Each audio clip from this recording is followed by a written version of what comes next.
हज़रत कायद आज़म ने अपने खुतबों में बड़े वाज़े अंदाज में ये कहा कि पाकिस्तान के अंदर हर एक को पूरा कानूनी हक हासिल होगा कि वो जिस तरह चाहे वो मुसलमान है, ईसाई है, हिंदू है, उनके लिए मसाजिद, उनके लिए उनके गुरुद्वारे सिखों के लिए और मंदिर और चर्च वो जाएं और बिला खौफ व ख़तर जाके अपनी रसूमात अदा करें। और ये वो फरमुदात आज पाकिस्तान के आइन में शामिल हैं। आपको यकीन दिलाना चाहता हूँ कि ये मुल्क हम सब का साझा है, इसमें हम सब के हकूक़ बराबर हैं। लिहाजा मैं बतौर वज़ीर आज़म हुकूमत पाकिस्तान के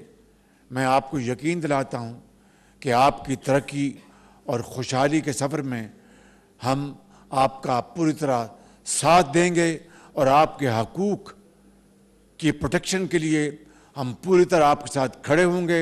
और कतन किसी को इजाज़त नहीं होगी कि आप साथ को ज़्यादती कर सकें।